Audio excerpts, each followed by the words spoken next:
এ কাহিনী কোনো সাধারণ গ্রন্থে না, গ্রন্থের একদম সর্বশ্রেষ্ঠ যে পিএইচডি গ্রন্থ প্রভুপাদ বলেছেন চৈতন্য চরিতামৃত গ্রন্থ হচ্ছে এই বৈদিক সংস্কৃতির একটা চূড়ান্ত গ্রন্থ। সেখানে এই লীলার আলোচককে বর্ণনা করছেন মহাপ্রভু, শ্রোতাকে নিত্যানন্দ। কত গুরুত্বপূর্ণ বিষয় মহাপ্রভু নিজে বর্ণনা করছেন। দেখো মহাপ্রভু বলছেন পুরী সম ভাগ্যবান আর নাই কোনো জন। ভগবান তিনবার স্বপ্ন দিয়েছেন।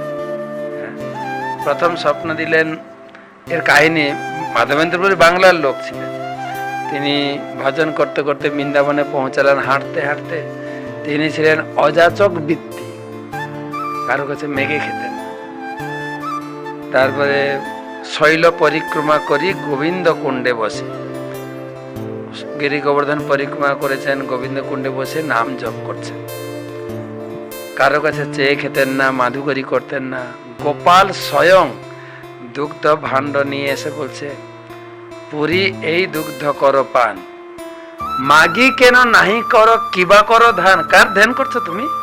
মেঘে খাও না কেন? কেহ অন্ন মাগি খায়, কেহ দুগ্ধ আহার, অযাচক জনে আমি দিই তো আহার। আমার গ্রামে না রহে উপবাস। আমার গ্রামে কেউ উপবাস থাকে না, কেউ উপবাস থাকে না। কেউ মেঘে খায়, কেউ দুগ্ধ মেঘে খায়, কেউ রুটি মেঘে খায়, অন্ন মেঘে খায়। আর যে মেঘে খায় না তাকে আমি দিই নিজে গিয়ে।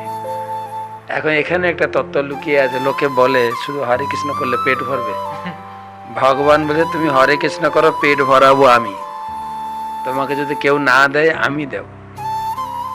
আর সেই গোপাল দুধের ভাঁড় দিয়ে চলে গেলেন, বলে আমি পরে এসে ভাঁড় নিয়ে যাব।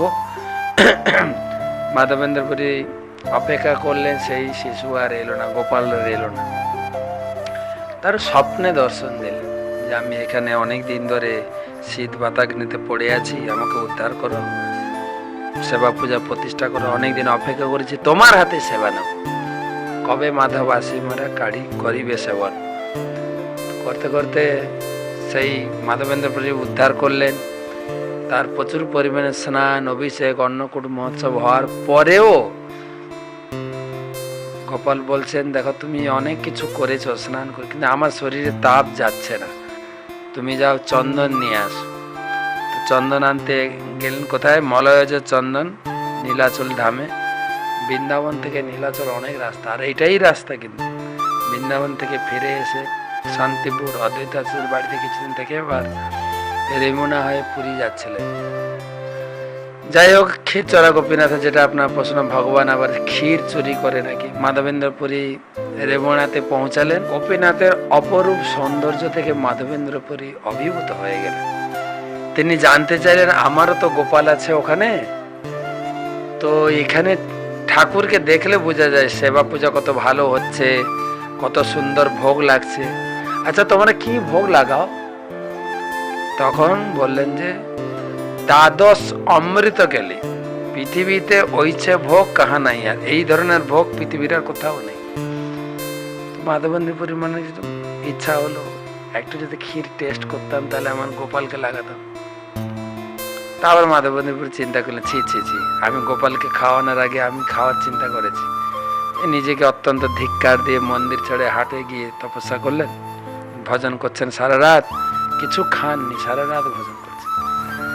এদিকে পূজারী ঠাকুরকে ভোগ লাগিয়ে ভোগ সরিয়ে শয়ন দিয়েছেন। মাঝরাত্রে পূজারী গিয়ে, ঠাকুর গিয়ে, গোপীনাথ গিয়ে পূজারীকে ডাকছে, এ পূজারী উঠো উঠো উঠো উঠো, তুমি কটা ভোগ লাগিয়েছিলে রাত্রে? বলে 12টা ক্ষীর ভোগ লাগিয়েছি।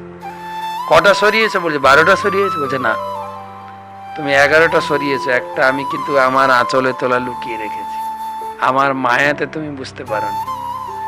তুমি এইটা নিয়ে মাঠে যে মাধবেন্দ্রপুরী হাট চালাতে বসে ভজন করছে, ওখানে দাও।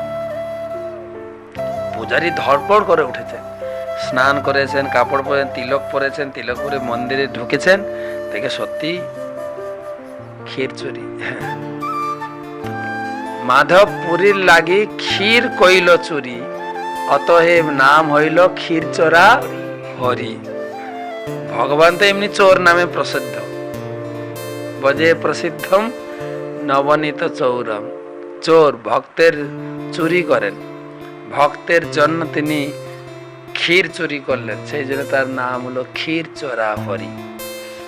তো সেই ভাঁড় নিয়ে পূজারী ছুটলেন, কে মাধবেন্দ্রপুরী, মাধবেন্দ্রপুরীকে দিলেন, আর মাধবেন্দ্রপুরী সেই ক্ষীর আস্বাদন করলেন এবং ভাঁড়টাকেও ভেঙে আঁচলে বেঁধে নিয়ে গেলেন।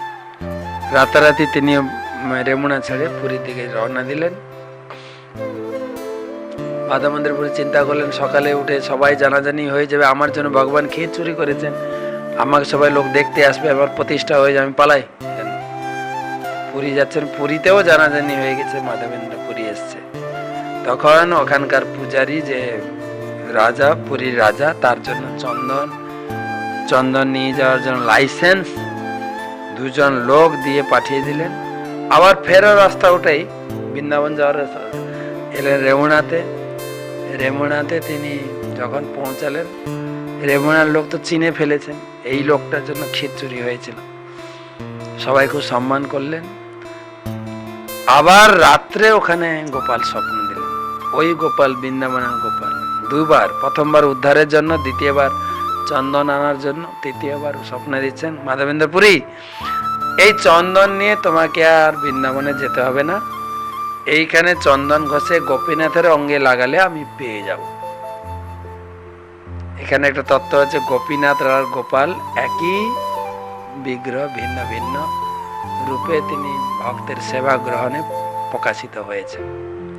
এই জন্যই মাধবেন্দ্রপুরীর জন্যই ক্ষীর চুরি করেছিল, সেই জন্য তার নাম ক্ষীর চোরা হরি। আপনার যাবেন, কিন্তু অপূর্ব বিগ্রহ,